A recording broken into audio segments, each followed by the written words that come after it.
which I do need to wear because you might have realized that I don't have a lot of hair left on my head. The one of academic lecturer is one that I particularly enjoy. And I particularly do so when it comes to having the opportunity to engage with bright, talented, young, and I'm sure very impertinent students like you all. So I'm really looking forward to learning from your own experiences, and I do hope that you can also take some learning away out of today's event. Now, multilateralism and international organizations. What are we going to talk about today? Three main things. First, we'll try and introduce some definitions. What's multilateralism? What's an international organization, right? Then we'll take a look at some examples of such organizations, and I will be really looking forward to your own inputs in terms of what you think is a category in which this or that organization can fit in. And then lastly, we'll take a deeper dive into one of those entities that I probably know best, which is the World Bank Group. Like I say, I've done many things throughout my career. I was fortunate to be able to work with many organizations, including multiple UN agencies. But over 10 years or so, the one that I probably worked most for is the bank itself. I also want to make it very clear that I'm not representing the World Bank at today's event, but rather standing in as an independent expert and a scholar who wants to understand with you some of the features of the organization. Prego. Okay.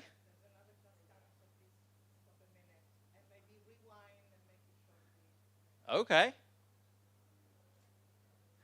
I also hope you, Professor, don't find it disrespectful if I stand up here so we can be closer to the students. I mean, you decide what kind of posture you like. Very good. Very good. Body language is very important, isn't it? It's important for you, it's important for us. I like that.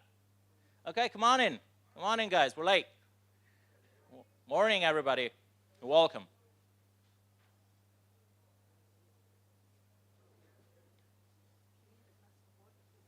Oh, that'd be wonderful. Thank you.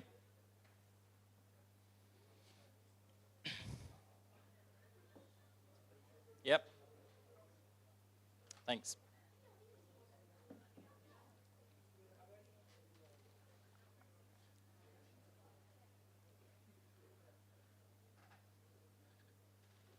So welcome to this new wonderful group of students. And let me now very briefly repeat what we just said, which is a very short intro to what's going to happen today, which is three things, as we just said. We'll look at definitions of multilateralism and international organizations. We'll look at some examples of those international organizations. And we'll take a deeper dive into the one that I probably know best, the World Bank Group. For those of you who just joined, my name is Carmine Soprano. I'm an economist, an independent expert, and an academic lecturer. And I'm honored and humbled to be able to be with you all today in this wonderful space. Now, before we start with the actual presentation, let me make the rules of the game very clear. They're very simple. First and foremost, I understand that your English is near to perfect, right? So I will speak English all the way through, as I would with my other students in university. However, if at any stage you realize that maybe I'm too fast or speaking in a weird way, raise your hand and say, Professor, can you please speak plainer English? I'll be very happy to do that. Rule number 2, very important, I did not come here to do a monologue, okay? So I want this class to be as engaging and interactive as possible. That means the rule number 3 is that I want you to ask questions, right? And there's 2 ways of doing so. If you have small clarifications at any time throughout the presentation, raise your hand and say, Professor, I don't get this. Professor, can you repeat that? And I'll be very happy to do so for you. If instead you have more substantive, difficult, impertinent questions, which I will be very much looking forward to addressing, save them for the end. Make a note. There will be ample time for questions and answers at the end of this presentation. Is there any question? Go ahead.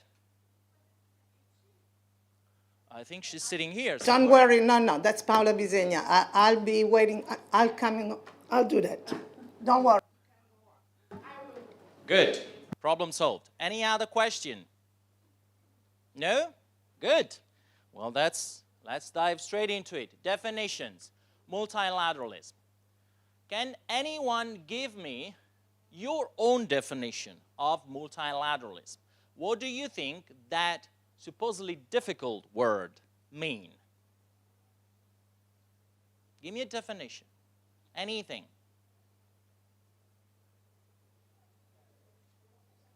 Go ahead, raise your voice.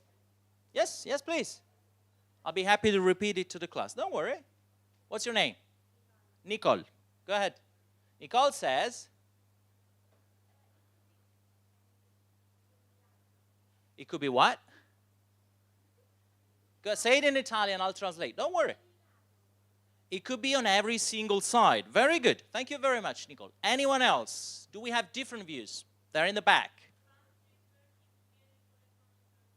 Very nice. What's your name? Salvin says, countries working together towards a common purpose. Did I understand you right? Good. Do we have any other idea here? Let's take a third definition.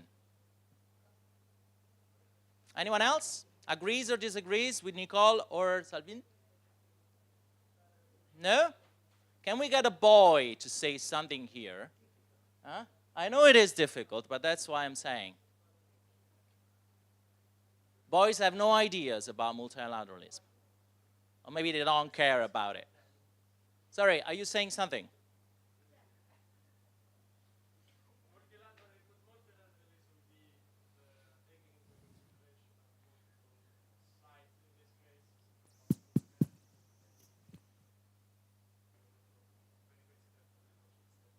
Very good. And your name is? Giacomo said, could it be that it's about taking into account different perspectives and sides? I think you guys were all right, so thank you very much for that. And let's now take a look at a more formal definition. Let me make it very clear that we do not have one commonly agreed upon definition of multilateralism in the literature.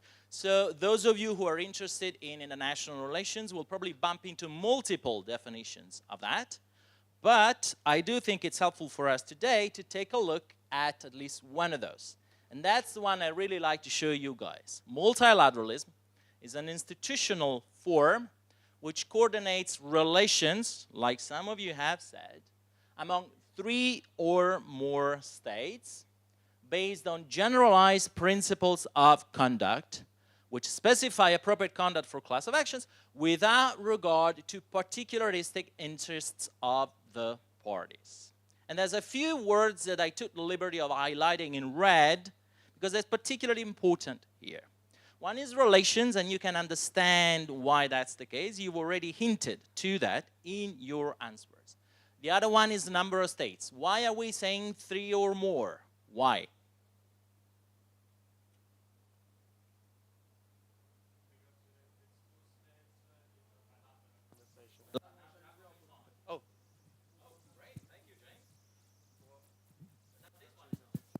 Is this on? It is on. Because the definition of bilateralism is because otherwise, if it weren't 3 or more countries, it would be considered bilateralism or just a relation between 2 countries. What are we doing, James? Oh, we're switching on now. That's very smart. Thank you very much. Okay, does anyone agree or disagree with Giacomo? Do we think he's right? Hello? Yes? No? Maybe? We don't like Giacomo? What's your answer? Good. I agree with Giacomo as well. Thank you very much. Now, the other bit that I think is very important here is the without regard to particularistic interests of the parties. Why is that important? Why? Do you think it's possible that in a multilateral setting like the General Assembly of the United Nations, which you see depicted in the picture there, and we'll get into more details about what they do at the Assembly, do you think it would be possible to take into consideration the particularistic interest of every single one of the 180 plus countries that are members of the United Nations. Do you think that's feasible? Even just logistically. Who said no? Yeah, why not? Those are way too many people. Don't expect them to think about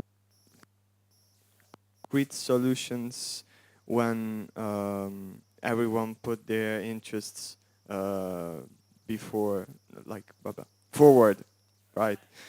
Name again?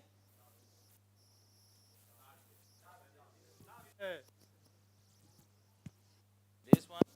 Do we agree with Davide, guys? Yes? Now the boys have taken over the lecture. Let's see what the girls are doing. Okay, very good. Shh, shh, shh. Guys, we're only on slide 1. Okay, so we've agreed on the definition. Now let's look at some principles. This is going to get a little more technical, so bear with me for a couple of minutes as we get through these 3 points. There are 3 founding principles of multilateralism, okay?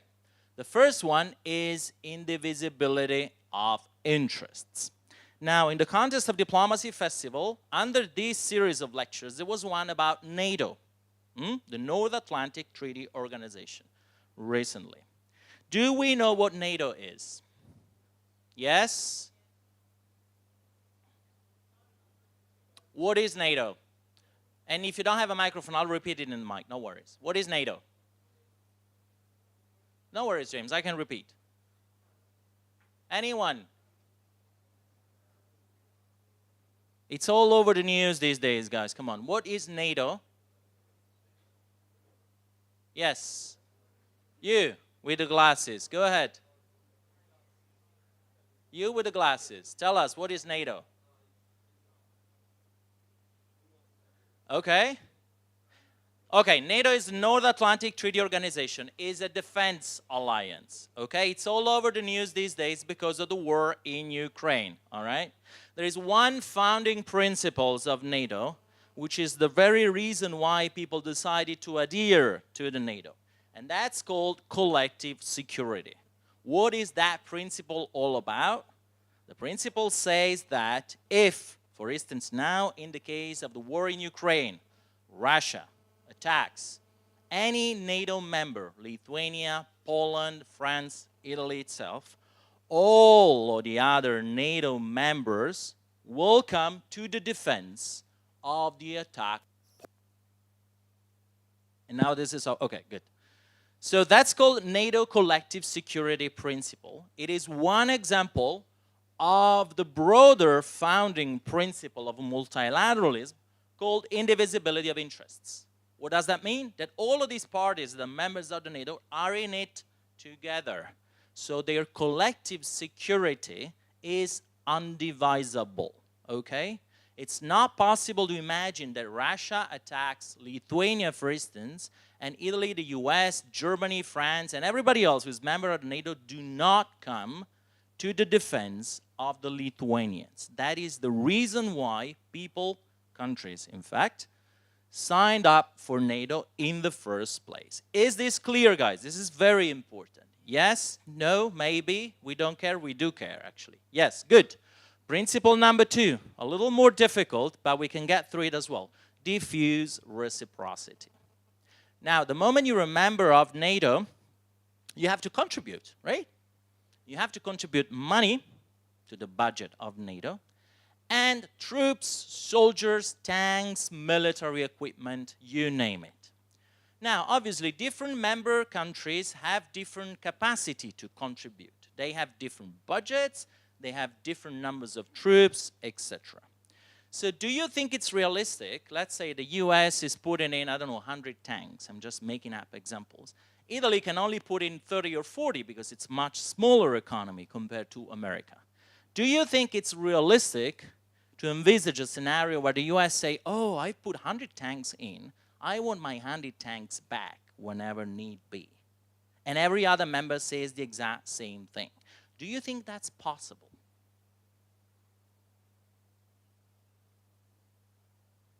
Silence.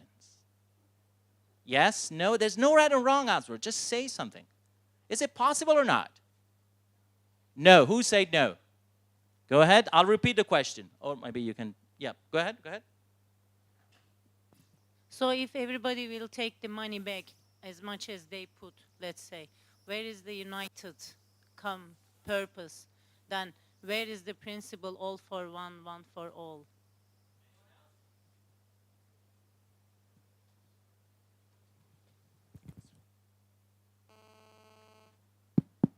Okay, that's very good. Thank you very much. That's exactly the principle. It's not feasible, just like it's not feasible to imagine that we do multilateralism with regard to particularistic interests.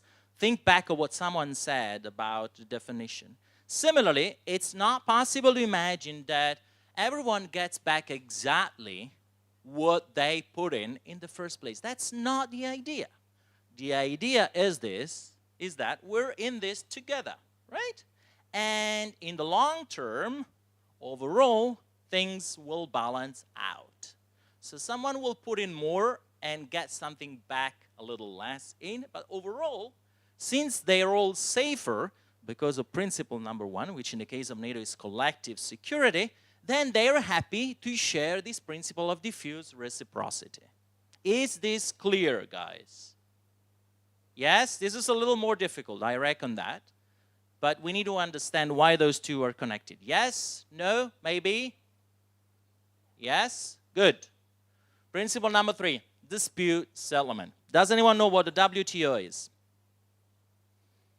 World Trade Organization, based in Geneva. Beautiful building overlooking the Geneva Lake. I'm actually going there for a conference in December. I'm really looking forward to that trip. So they set the rules for international trade, right? Now, the moment there are rules, there will always be someone who infringes those rules. What happens when someone infringes the rule at national level? For instance, myself and you. What's your name? Bushra. Okay, Bushra and myself are neighbors. I do something on my property that damages Bushra's property. What does Bushra do, apart from yelling at myself from her balcony? What would you do? You try to fix the issue diplomatically. If you cannot, you will take me to court. Yes, we'll go to a tribunal. Bushra will sue me, and the judge will decide whether she's right and I'm wrong, or the opposite. Well, in an international setting, that's exactly what dispute settlement is all about. All right? The WTO has a commonly agreed set of rules for international trade among countries. There's always someone who infringes those rules, just like I have done with Bushra in our neighborhood relationship. And if that's the case, there is a court, which in the case of the WTO is called appellate body, that deals with dispute settlement. In a way, if you wish, you can look at that as a tribunal. So these are the 3 key principles of multilateralism. Now, let's move on to international organizations, and you will see that the two are very closely interlinked. Now, can anyone give me a definition of international organization? This is easier, guys.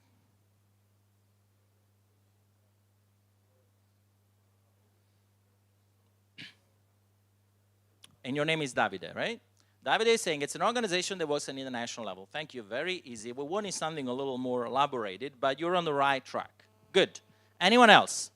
Where are the girls in this room? Can we get any other definition? No idea? We have many international organizations here in Rome, guys. You must know or have a very rough idea of what they are. Do you have any suggestion for a definition? No? Yes? Bushra. Sorry, now I stop pointing at people because I want this to be interactive. If you're not participating, I'll make you participate. Sorry. That's how it works. Any idea?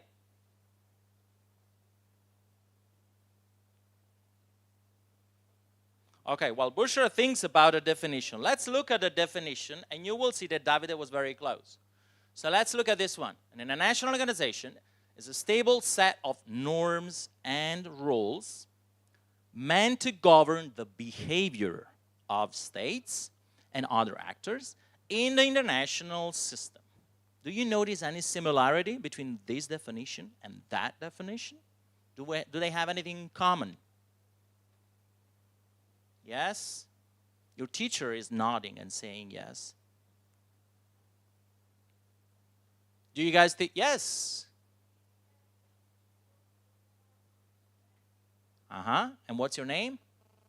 Ginevra says maybe they both talk about how you should act. That's very good. They both about rules, okay? Commonly agreed rules. It's like a condominium. The moment there is people sharing interests, in this case, their national interests, there must be rules. Good. So, what are some of the key principles of international organizations? One, the very important one, is that typically, they are established by a treaty. They are subjected to international and also some other forms, oftentimes of supranational law, and they also have legal personality. The closest example of an international organization we have to us here in Italy, we're actually sitting in a space that's dedicated to that, is the European Union. The founding treaty of the European Union is, come on, it's a small town in the Netherlands where a very important treaty was signed in 1992. Small town in the Netherlands, guys, not Belgium. Very close, but not the same country. Utrecht is a beautiful place, but there is no major EU treaty signed. Rotterdam, very nice. No, we can't name all of the Dutch cities. Yes. Maastricht, thank you very much. What's your name again? Shh, guys, please. Who said Maastricht? Your name? Anna, very good. Thank you very much, Anna. So the Maastricht Treaty is the founding treaty of the European Union. Actually, there was an even more important treaty that was signed here in Rome in 1957 that established what was the ancestor of the European Union, so the European Economic Community. But that's a different story. You'll get to it at some point in your history classes. So the European Union has a founding treaty. It has legal personality. And so, for instance, whenever you see in the news that the EU maybe has signed a trade agreement with Canada, Chile, Australia, you name it, that means that the European Union has legal personality on behalf of its 27 member states to sign a trade agreement with another country. That's an example of how the EU exercises its legal personality. And obviously, being an international organization, it's subjected to international law, and that it has its own body of regional law, which is the European Union legislation. This is not a class about EU law, but I want you to understand the framework here. Then, principle number 2, very obvious. International organizations are made up of states. If you don't have 3 or more of those states, you don't have an international organizations. And therefore, principle number 3, they are natural subjects of multilateralism. Oftentimes, when we talk about multilateral dealings, they take place in the context of international organizations such as the United Nations. That's the end of slide 1. Are we all clear about these definitions, guys? Yes? Yes? No? Any doubts? Yes? Good.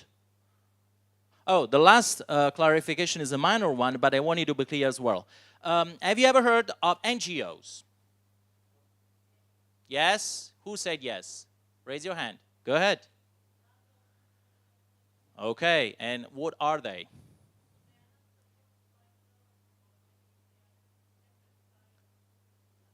Your colleague is saying NGOs are not supported by the government, they are private institutions. That's absolutely right. Thank you very much. That's the main difference between international organizations and NGOs.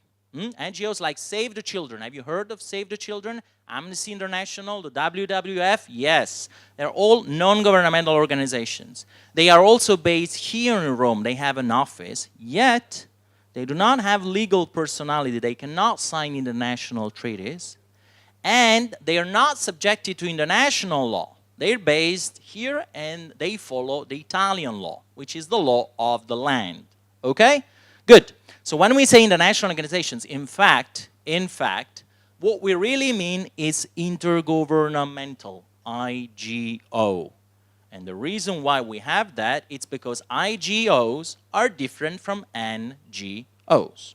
Okay, now it's officially the end of slide 1, which means slide 2 is for you to do some work.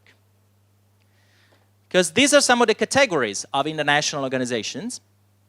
And I want you to help me out fill these empty spaces. I've grouped 5 different categories, and I want you to give me examples now. Some we've already mentioned, some others we'll get through as part of this presentation. Can you help me out fill these blank spaces?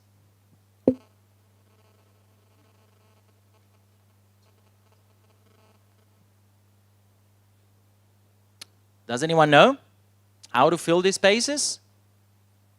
We said EU. Where does the EU fall here? Is the EU a member of the UN? Really? International financial institutions. Not quite. Sorry, Giacomo, but try again. Is the EU about the whole world or just a part of the world? Oh, come on. Thank you very much. Regional organizations. Very good, very good. Good. Now, United Nations. We happen to have 3 very important United Nations agencies here in Rome. Can anyone mention at least one of them? Yes. FAO. Very good. That is one example of a UN specialized agency, and we'll take a look at what they are. What about international financial institutions? What do you think that could be? Give me an example.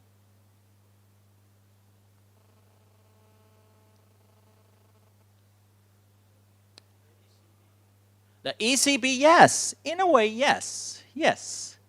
It has a bit of a spatial status because it's the central bank of the EU, but very close. Thank you, Giacomo. Whenever we're looking at GDP growth forecasts for a country, which organizations we usually take the data from? In the news, you'll hear journalists say, oh, this report says that Italy is going to grow by such and such, or in fact, not so much grow by such and such now. Who publishes that data? The international? Eurostat's too, very good. For the European Union, what's your name? Lisha, thank you. But for the whole world, so Lisha is absolutely right for the EU. For the whole world, that data typically comes from the International Monetary Fund, IMF, okay? Il Fondo Monetario Internazionale. That's another example of international financial institutions. Let's take a look at this in more details. United Nations, 6 organs, of which 3 are very important. These ones you must know. Security Council, General Assembly, which held its annual meetings just now, back in September in New York. That's where heads of states, heads of governments, activists, and many other people gather, sometimes to discuss and only discuss, unfortunately, things, some other times to make very important high-profile political decisions. And then the Secretariat, which is where the technocrats are, international civil servants. Specialized agencies, someone said it, thank you very much. They are agencies that have specialty expertise in one particular area. In the case of the FAO, that would be food security and agriculture. They have their own founding treaty, okay?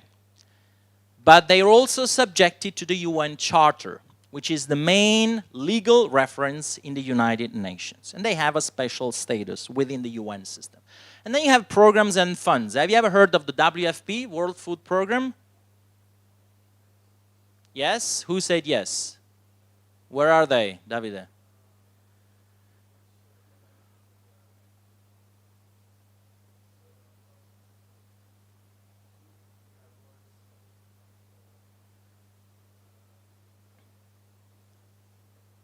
Crisis, yes. Davide is saying it's the group that works on crisis. Yes. Yes. But I thought you guys would know that these guys are actually based in Muratella, which is here in Rome. So I recognize Muratella is not the most exciting movida place in this city. So probably you don't go out and drink in Muratella. But still, you must have driven or ridden on a train past Muratella at some point in your life in this city. So the WFP is one of those special funds of the United Nations. They deal with food emergencies. Thank you very much, Davide. And recently, they were awarded with the Nobel Peace Prize. Premio Nobel per la pace. Okay, United Nations, done. Regional organizations. Some of you mentioned the EU. There are a few others. African Union for African countries, obviously. The Arab League for Middle Eastern countries. ASEAN, which is a grouping of Asian countries. The Council of Europe, etc. What's the main feature of this category of organization? That typically, they have a mostly political mandate and a geographical focus. So indeed, the African Union is only about Africa, the Arab League is only about Arab countries, etc. The EU is a bit of a hybrid because it's a political but also economic entity, it's a customs union, it's a monetary union, it's a lot more complex than this, and I'm sure you'll get through the details of it at some point throughout your career as students, but it still falls under the category of regional organizations. What about other Excuse me, can I just add Yep. one thing? Probably it's kind of deviating. When you hear the word regional, you think of something small. But in this case, think of regional as a continent situation, continent side. Sorry. That's a very good clarification. Thank you very much, Professor. Okay, other intergovernmental organizations. NATO, we've talked about. OECD, the Organization for Economic Cooperation and Development, they're based in Paris. They mostly do research on, surprise, surprise, economic and cooperation development issues. They also have a little bit a political role to play. And then OPEC. Has anyone ever heard of OPEC? Yes. Petroleum exporting countries. Very good. Thank you. Thank you. So you might have heard of the news item that was recently all over the place about the United States being very angry at Saudi Arabia. Yes? No? Because of something that Saudi Arabia did in the context of a recent OPEC meeting. Saudi Arabia, together with Russia, Iran, Venezuela, and all of the other countries that produce and export oil, got together at this OPEC summit and agreed upon something. What did they agree upon that made Joe Biden, the US president, so nervous? What did they agree upon? That's the result of the decision, but what was the decision? Go ahead. Okay. So your colleague, what's your name again? Valentina is saying they decided over an increase in oil prices. That's exactly what happened. Thank you very much, Valentina. But how do you get to that? For some prices to go up, what do you need to do with supply? Increase or decrease? Lower the production. Thank you very much, Bushra. So what they did at that OPEC meeting was to agree to reduce production of oil as a way to increase oil prices, which is exactly how Mr. Putin is funding its horrific war in Ukraine. United States was lobbying very heavily the Saudis for them to actually increase oil production so that global oil prices would go down and Russia would make fewer profits out of its oil exports. They did not succeed, and that's why they were so mad. So you see how important these multilateral relations can be, including for the economic interests of member states. International financial institutions, we've talked about the IMF, and it happens also to be one of the so-called Bretton Woods institutions. You'll see in a second when it comes to the World Bank what that means. Then there are multilateral development banks. I don't want to get too detailed on this, but they are banks because they make loans to countries. They make loans for development projects like building roads, schools, hospitals, paying teachers' salaries, that sort of stuff. And they do it multilaterally. That's why they're called MDBs, multilateral development banks. The World Bank is an example of a multilateral development bank, and so are a few others. And then there are regional development banks that do exactly the same thing, but again with a focus on a region, which in this case means a continent rather than the whole world. Like the African Development Bank, the Asian Development Bank, and others. Lastly, there are political fora. You must have heard of the G7, G20. What are they? Yes? Davide.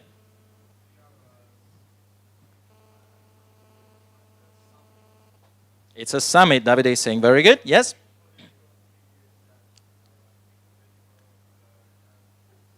Yep.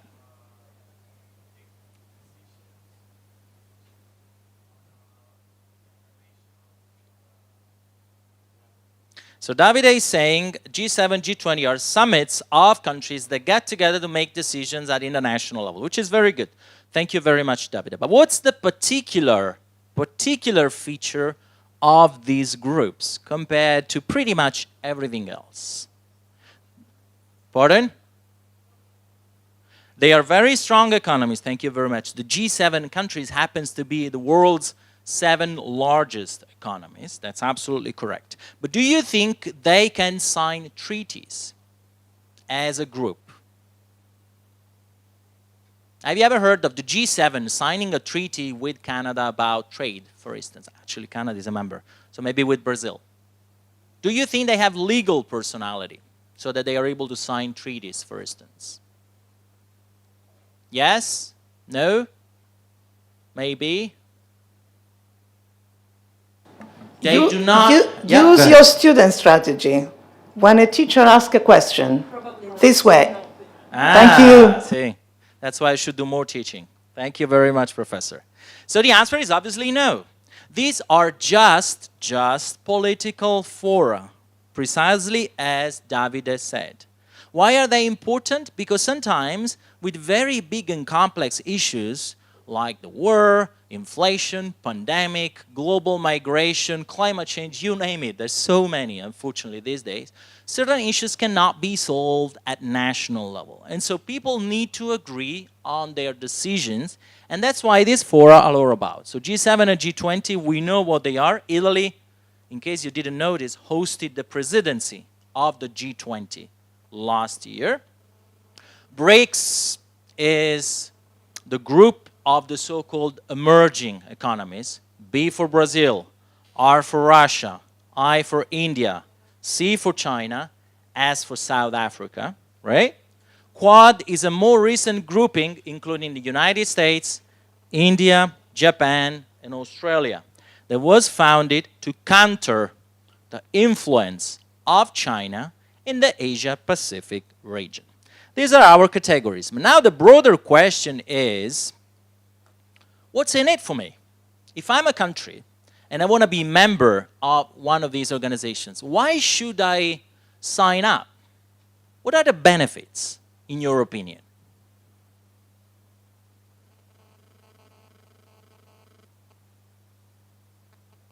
Come on, guys, we just talked about OPEC. Do you think the Saudis and Russia are better off being members of OPEC and being able to coordinate their oil production, which in turn affects global oil prices? Or should they be outside of OPEC? What's their interest? To be in or to be out? I can't hear one answer. Sorry. To be in, someone is saying. Who is that person? Who's coming from there in the back? Maybe you with the green shirt? Yes, you said to be in. What's your name, sorry? Eleonora. Why is it useful to be in?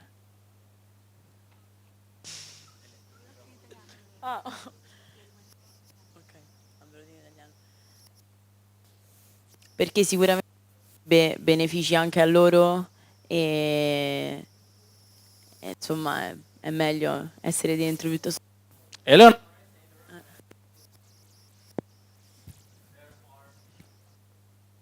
Yep, there are benefits to be in, which is very good. Maybe you want to refine that answer, Bushra.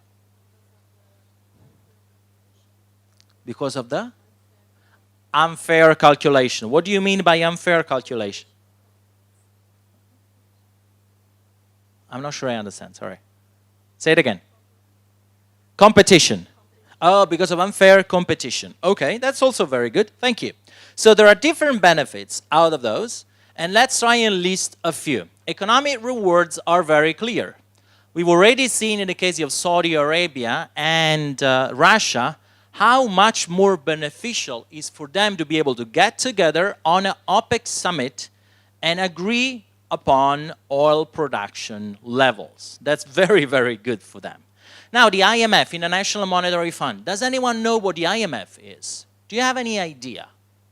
They do research. We've already established their research is very good. But what's the actual mandate of the International Monetary Fund?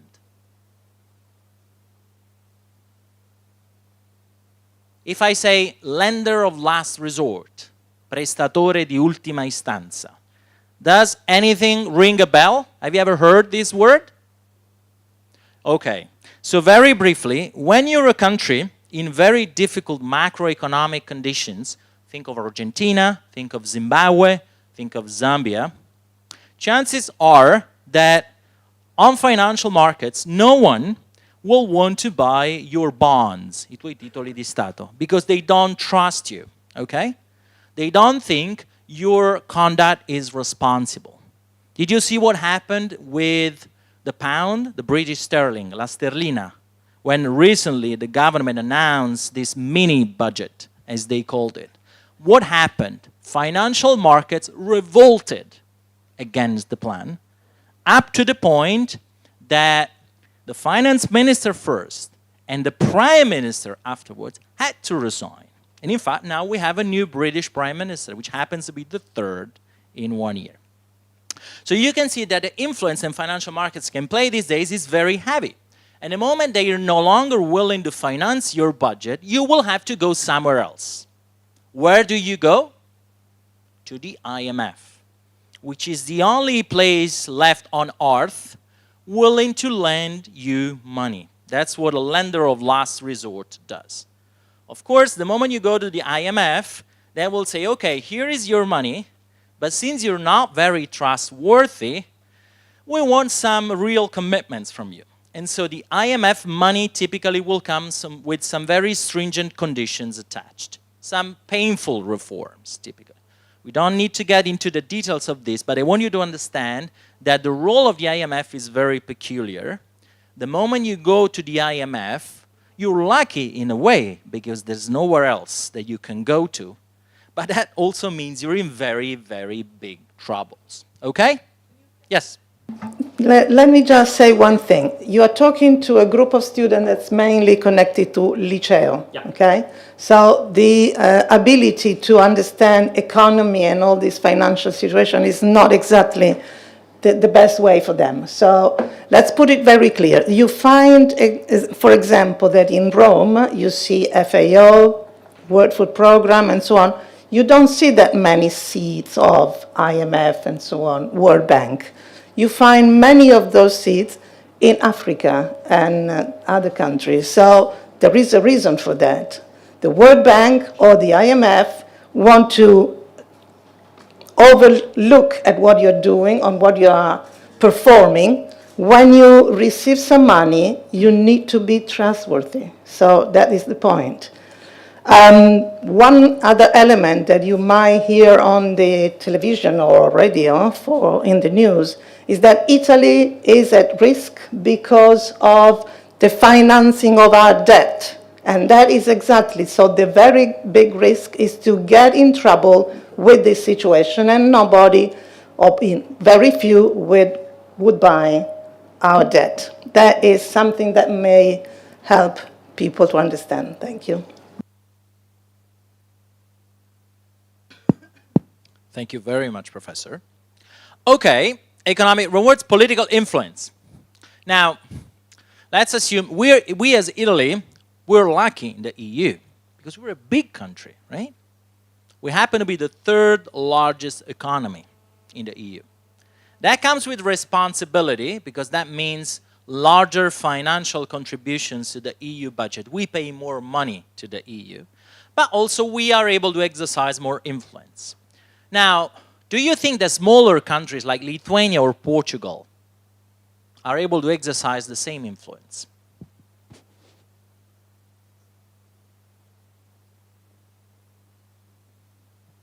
Yes? No? Now you know the trick. We are also very lucky to have some people from different parts of the European Union, because one of the schools, Apiccio, correct? Okay, is running a European there you Erasmus. go. So maybe we can ask these students should. to give their contribution. Where are these students? At the back They're in there, the back. I guess. Yes. So you people in the back. I don't lovely want students to in the get back. you in trouble, but it's a good contribution that you could give our students. Can you say something about whether you think being a smaller country, member of an international organization, is beneficial or not if you are a member? So let's put it this way. The EU works by unanimity. Huh? All decisions are made on a unanimity rule base, unanimità. So all of the members need to be in agreement. If you're a small country, you can imagine that you have a lot more political influence that you can exercise even just by vetoing decisions, putting a veto over them, compared to the influence you would have if you were not a member of that entity. So do you think for a smaller country in particular, it's better to be in or out? I've already given the answer, guys. So let's please be convinced about this. Is it better or worse? Better. Very good. Thank you. Why don't you just give your country of origin? So that will be helpful for everybody. That easy to say even in a big assembly. Belgium? Belgium? Somebody from Belgium. Okay, great. Small country. Small country, but very important. Very Very important, because though so small, they were able to get all the European institutions over there, and that changed their life. Other countries? Germany is big enough to be known, so I don't think it's a great contributor. Poland, at the moment, becoming very important. Yep. And Turkey, okay. With Turkey, we have a completely different situation. Turkey is not a member. It's been waiting to be a member For almost years. 20 years now. Different story, but I think you get the bigger picture here. They are active at the G7. Oh yeah. They are active on all sort of fronts. They are a crucial partner for the EU and NATO members, actually a NATO member, the second largest contributor to NATO troops after the United States. But anyway, sorry, you wanted to say something else, Professor? No. Okay, good. So we've established this. Then third benefit is security. And we've already mentioned the principle of collective defense, which makes it beneficial for countries to be members of NATO. Guys, we're almost at the end, but bear with me with a little more, and then we'll be done. And then some would say that being member of an international organization also gives you larger incentives to pursue democracy at home. Okay? What about the costs? These are the benefits, but is it always good to be a member of an international organization? No. Why not? Tell us, and tell us your name as well, please.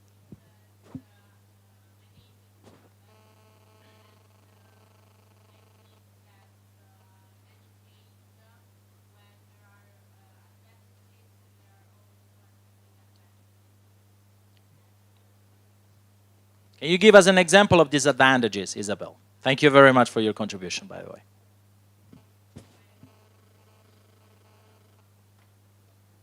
Let's take this.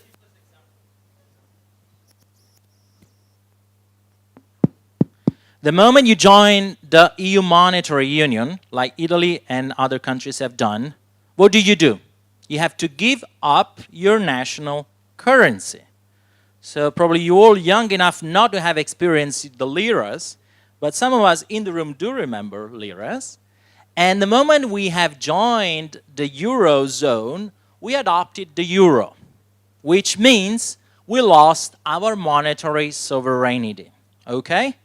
There were reasons why that decisions were made. I think it was a very good decision, particularly looking at what happened to the British sterling pound just a few days ago. But this is one example of one area in which you have to give up your national sovereignty if you want to be member of an international organization, or in this case of an arrangement, the monetary union, as part of a broader entity, which is the EU. Then there might be, in the opinion of some, insufficient benefits. Now, you may remember that under former US President Donald Trump, there was a bit of a debate about NATO financial contributions, right? Because one of the commitments for NATO members is to allocate 2% of their budget to defense expenditure. And the only country that in the history of NATO has met that financial obligation is the US. So President Trump, in his usually very clumsy manner, was making the point that the US was paying for everyone else, and no one else was contributing as much as they should have. So it was suggesting that there were insufficient benefits for the United States from being a member of NATO, which is absolutely wrong, in my very humble opinion. But anyway, that's one example of a situation where certain countries may decide that maybe being member of that entity is too expensive for them, and the benefits they get in return for their membership are not sufficiently large. Is everything clear here, guys? We're almost at the end. Yes? No? Maybe? Good. So let me just say something very briefly about the World Bank, and then we'll close. Yep. Yes, please. Aha. Where can we find Commonwealth? So the Commonwealth is an arrangement of former British colonies that is mostly centered around trade, among other things. So Commonwealth members enjoy a special trade relation with the UK. There's also a political nuance to that, because technically the British head of state, who is now King Charles, is also the head of state of every single Commonwealth country, which is a little bit of a bizarre arrangement if you think about that. So if you go to Australia, for instance, which is a Commonwealth member, they have their prime minister, but then there is a governor that is appointed by, he was appointed by the Queen, the late Queen, but he now reports to the King, and he is the representative of the British Crown in Australia. So that is a bit of an interesting arrangement. There's probably benefits in it from the trade relationship that Commonwealth members enjoy with the UK. But now that Elizabeth passed away, you might have heard that a number of countries were considering dropping out of the Commonwealth because they would feel that as sort of an old, somewhat colonial type of arrangement that they would no longer identify with. Any other questions about this? Thank you very much, by the way. We have 3 minutes, yes? I think it's 6 minutes to my clock, but that's not, it's double that. Any other question? No? Okay, so very shortly on the World Bank. The World Bank happens to fall under international financial institutions. Okay?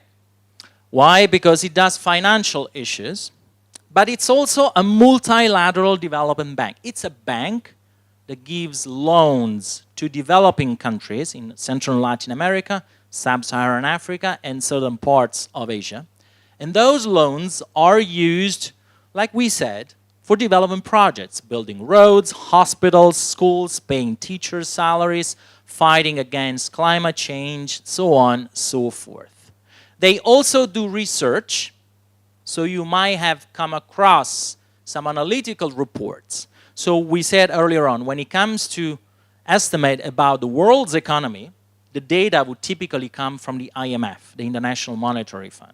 When it comes to estimates about developing economies in Africa, Latin America, Asia, typically they will come from World Bank research. And they also have active lines of credit, so they give money for special causes. So for instance, during the COVID-19 pandemic, they funded things like lab testing, training for health personnel, ICU beds, intensive care units, which are posti letto in terapia intensiva, and other things. And the same they're now doing with the war in Ukraine. They're doing research on the impact of the war on food security and the global economy, and they have allocated money to support Ukraine as they try to mitigate some of the horrific financial, infrastructural, and other impacts of the war. That's the end of it. Let's see whether there are any final questions before we bring it to a close. Or any final words of wisdom for our professor here. Simply telling that whatever kind of questions you have, and you cannot do it now, just put it on writing, and somebody will try and answer that, okay? Obviously, people that can do that. So you deal with this in your classes with Festival della Diplomazia and people in it, and then obviously with professor. Oh, absolutely. I'm always very happy to stay in touch with students. So people here have my contacts, including my email address. If there are any questions that you have taken note of but you haven't raised today, please do feel free to reach out via email. I would love to stay in touch and address any queries that you may have.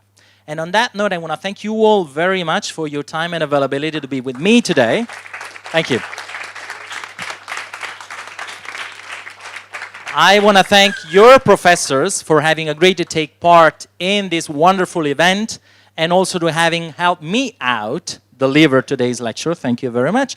And of course, huge thanks to Diplomacy Festival and Spazio Europa for having organized this initiative and having hosted us in this wonderful venue. As you know, the festival is ongoing as we speak, with lots of other really exciting events going on over the next few days. So stay tuned, check out the initiatives on the website, and be in touch. Thank you very much, and good luck.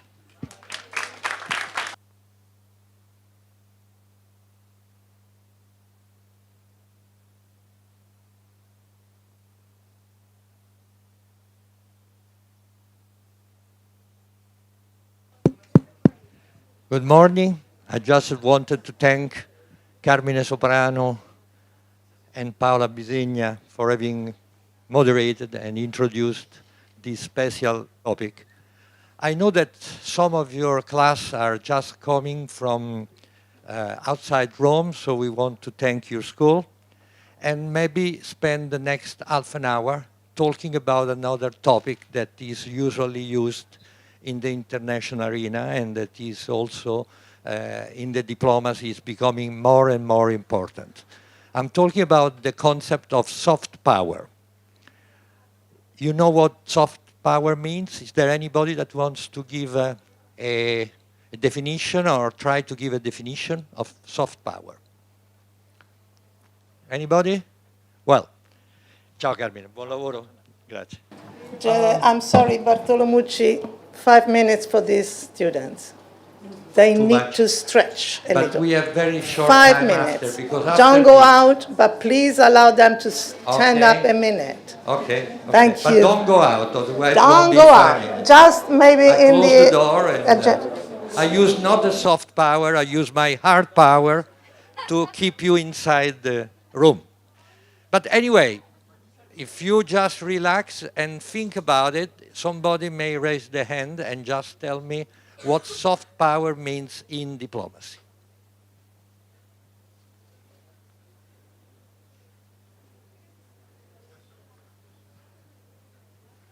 At least somebody can tell me what hard power means in our normal life and in diplomacy. Hard power. It's very easy to answer because you may imagine what's happening now between Russia and Ukraine. You know what hard power means? No.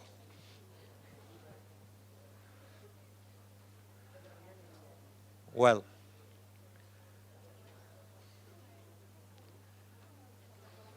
you are part of the soft power of your country. So you should know what that means. I think that there are schools that are coming, classes that are coming from abroad. There are some students that are not Italian, that are coming from other school. This is part of soft power. So, if you stay here and you don't go out, I continue, because otherwise, may I continue, or you want to stay 30 seconds without? You have to go? Oh, they told me that I had to use this time to satisfy some of the requests of the students. There are two different groups. So, we wish you a good return home, and you remain with this question mark, what is the soft power? Okay, thanks very much. Where are you going? Back to Anzio? No.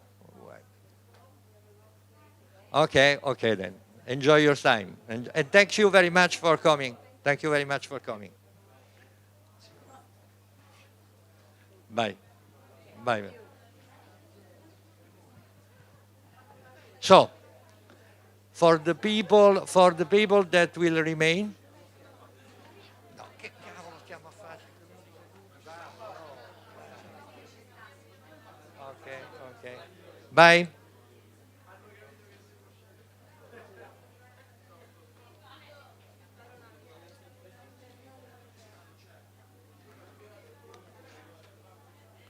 Can I ask you what is make a question, very easy question. What is the Italian word most known in the world? The Italian word. Ma se siete tutti italiani ve lo faccio in italiano la domanda. Ah, va bene, allora.